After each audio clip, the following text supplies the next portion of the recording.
तो आज एक इम्पॉर्टेंट सेशन करने वाले हैं जो कि हमारा 10वीं क्लास का एक इम्पॉर्टेंट क्वेश्चन जो कि प्रत्येक एग्ज़ाम में पूछा जाता है इस तरीके के क्वेश्चंस। और ये क्वेश्चंस हमारा 4 to 5 मार्क्स के अंडर में आता है।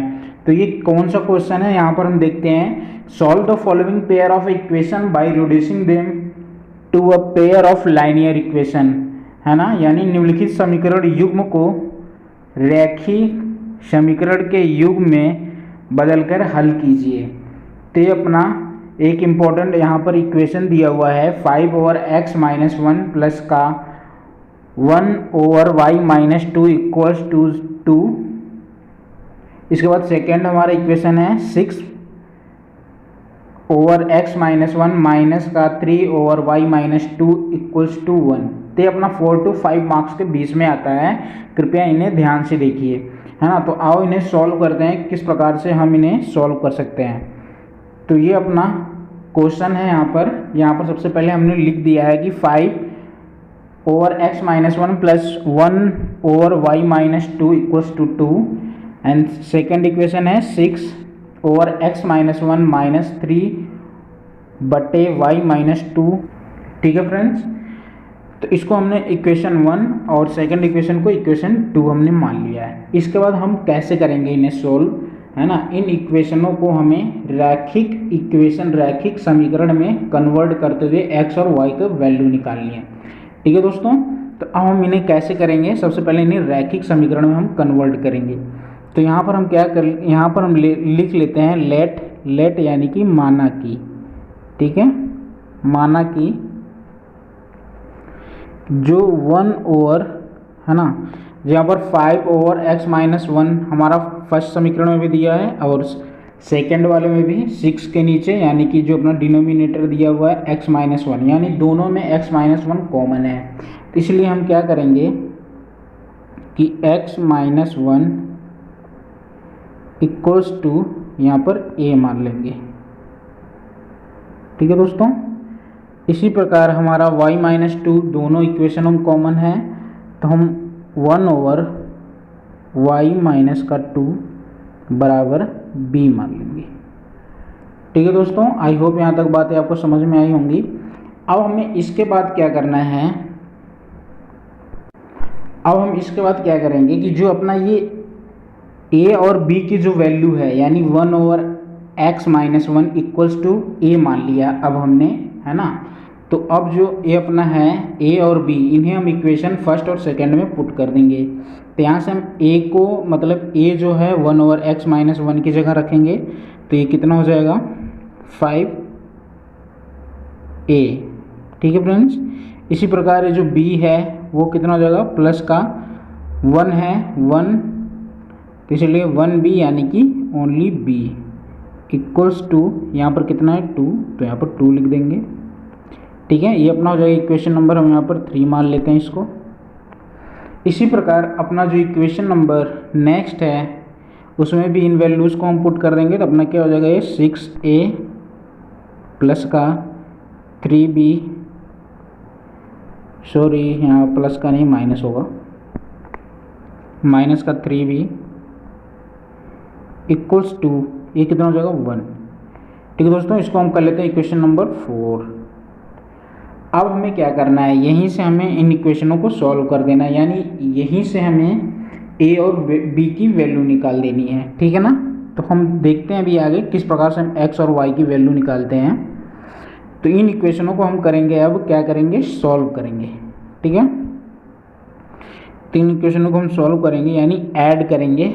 आफ्टर एडिंग दिस इक्वेशन तो कितना हो जाएगा ये हमें दिखाना है।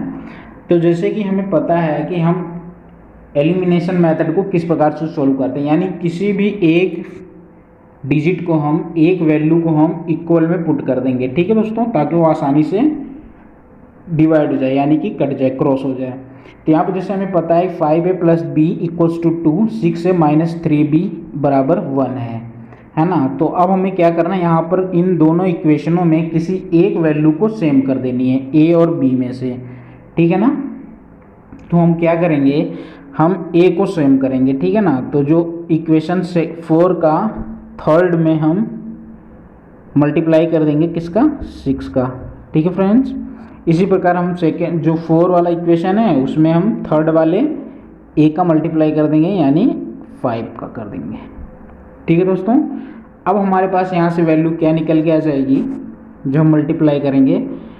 6 5 जा 30a प्लस इसके बाद 6b इक्वल्स टू 12। अब हम नीचे वाले की भी उसी तरीके से मल्टीप्लाई करेंगे। कितना हो जाएगा 30a माइनस का 15b इक्वल्स टू 5। ठीक है दोस्तों, अब हमारे यहाँ से इक्वेशन बन के आ गया।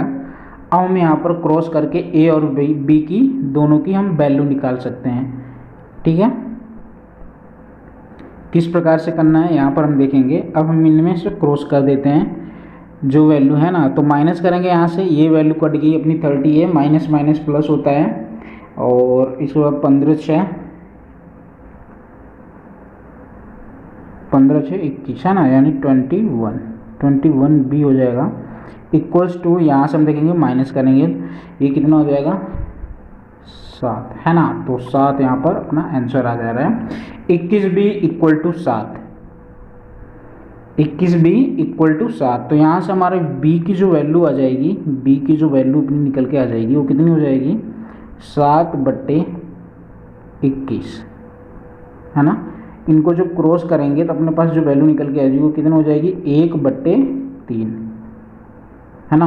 अपने पास 1/3 b बराबर अपना 1/3 निकल के यहाँ पर आ गया है।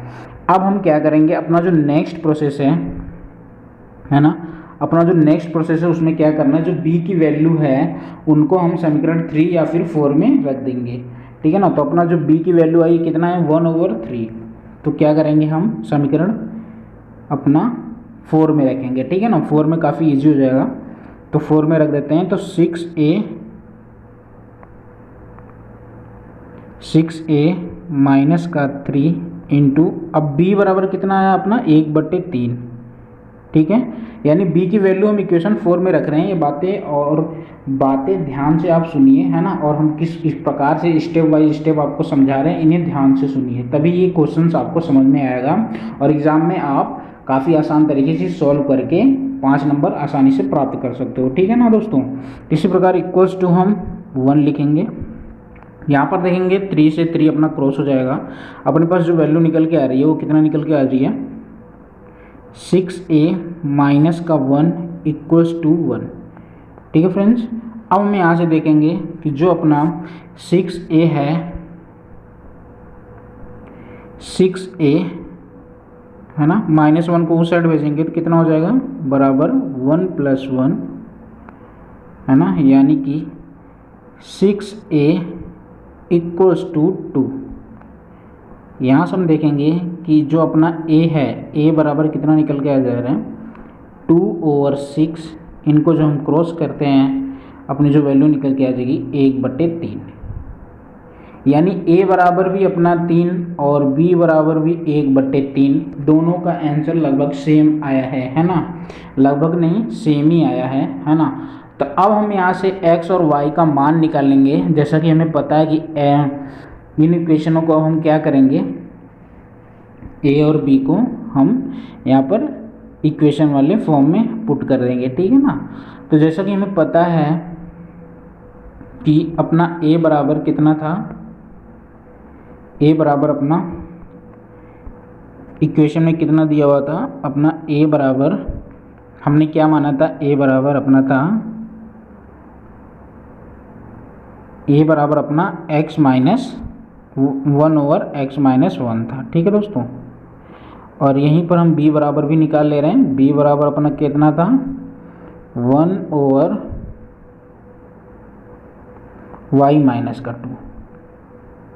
ठीक है फ्रेंड्स, अब जैसे कि हमें पता है कि a और b की हमारे पास वैल्यू कितनी निकल के आई थी, कितनी हमारे पास वैल्यू जो निकल के आई थी a और b की वो थी